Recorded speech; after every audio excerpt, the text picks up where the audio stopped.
Bom, eu sou o Carlos Piazza, ou pelo menos o que sobrou dele, porque todo dia a gente está se refazendo.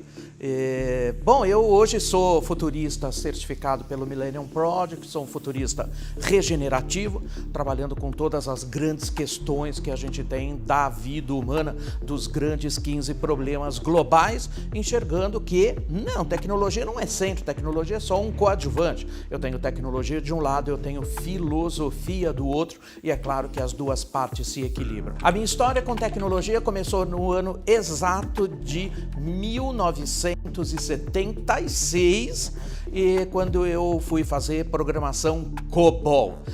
Os mais velhos entenderão, porque tá louco, era programação em código, ainda com cartão perfurado. Eu era fascinado por essa coisa da gente ter computadores pensando pra gente. Claro que terminei toda a certificação já em 78, imagina, eu nasci em 60, tinha 16 anos, 18 anos, comecei a trabalhar com tecnologia, trabalhei na área de tecnologia, até que o marketing me sequestrou e eu trilhei uma vida inteira em marketing, em comunicação, até desabar há pelo menos cerca de 20 anos atrás, quando eu então me joguei completamente nos estudos de futuro. Bom, a relação com AI é engraçado porque as pessoas esquecem, porque elas sempre pensam que tudo isso que ela está vendo é uma coisa da modernidade. Gente, vamos combinar, a inteligência artificial existe há mais de 50 anos, até mais.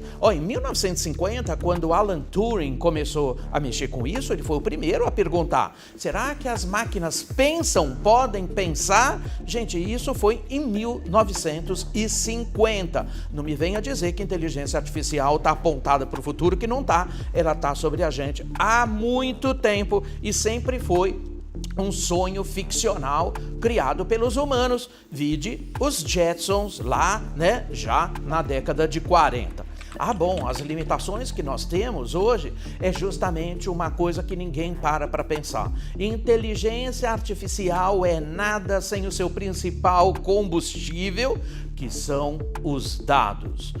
As empresas, de uma maneira muito geral, não cuidam dos dados, não têm governança de dados, elas têm um bando de dados, não um banco de dados, como a gente já fala há muito tempo, e isso significa que talvez mais importante do que a inteligência artificial é ter uma governança de dados assim, balaço, e lembrar que você tem que dizer o que é informação para você, você tem que montar o caminho das pedras e, de preferência, passando caneta a marcar texto nas pedras dos caminhos, porque cada pessoa tem o seu próprio dado, cada pessoa tem sua própria inteligência, todo mundo perdido com fragmentação naquelas malditas, aquelas planilhas de Excel que não faz o menor sentido. A pessoa vai embora da empresa, leva os dados juntos, porque ela leva a inteligência dos dados juntos, e é claro que isso hoje é nervo exposto, é o ponto nevrálgico que a gente tem hoje, a política de dados que uma empresa pode ter.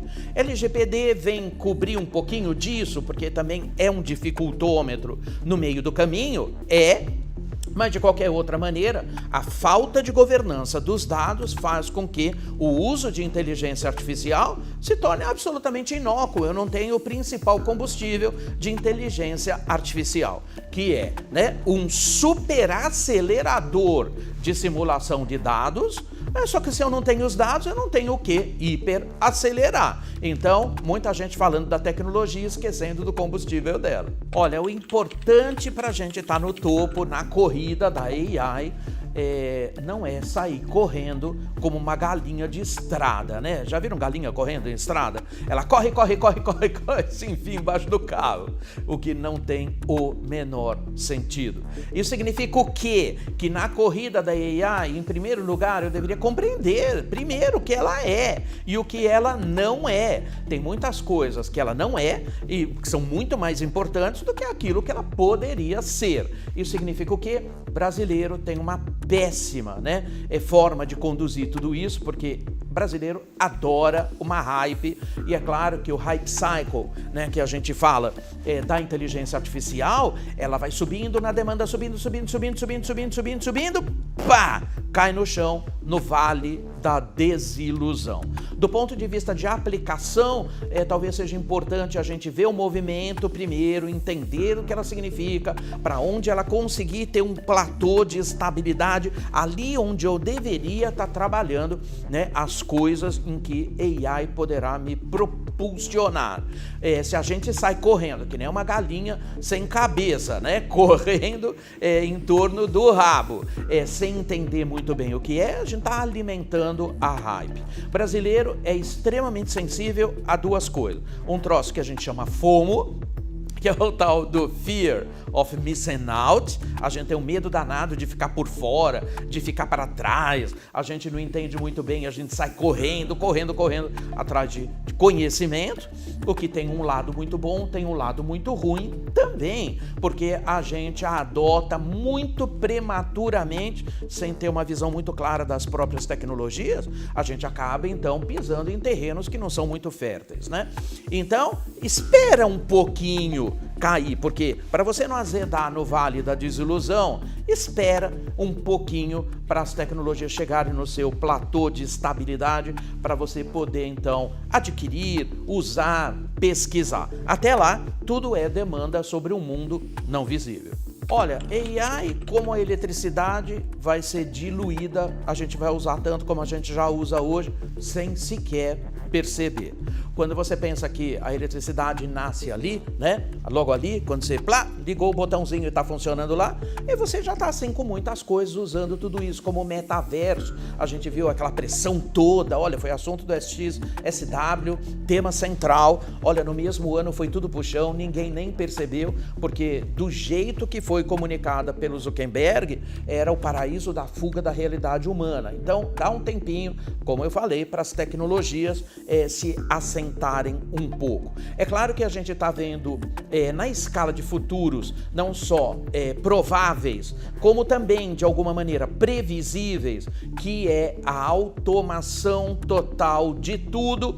Lembrando que a gente vai poder ter um planeta administrado por tecnologias a bem da sociedade dos humanos. Claro que então a gente fala de duas coisas: da sociedade 5.0, que é o uso então de AI para a gente reconstruir tudo que a gente perdeu nesse planeta por causa do que aconteceu lá atrás, pós-guerra, pós-segunda grande guerra mundial, do capitalismo tardio, um capitalismo de excesso que exauriu esse planeta de recursos naturais. É claro que quando a gente chega no limite do limite do limite, com eventos climáticos absolutamente extremos e absolutamente, completamente fora da captura dos radares, a gente tem que começar a usar tecnologias a nosso tempo para a gente regenerar o planeta em prol das pessoas. Isso significa, então, uma AI regenerativa em prol da permanência dos humanos no planeta Terra.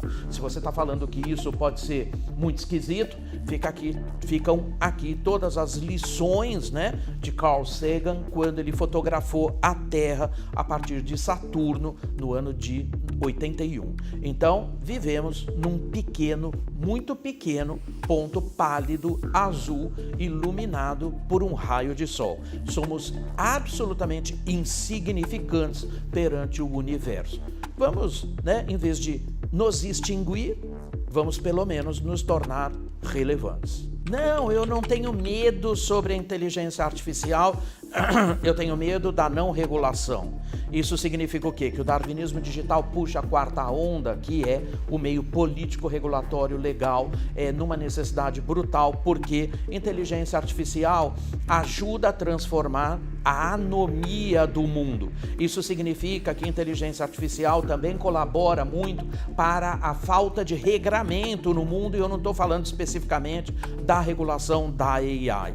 Você vê que pela escalada de simulação, porque as pessoas esquecem, elas estão ligadas hoje numa inteligência artificial que é considerada narrow. Narrow significa estreita. Ela é burra, se eu posso traduzir.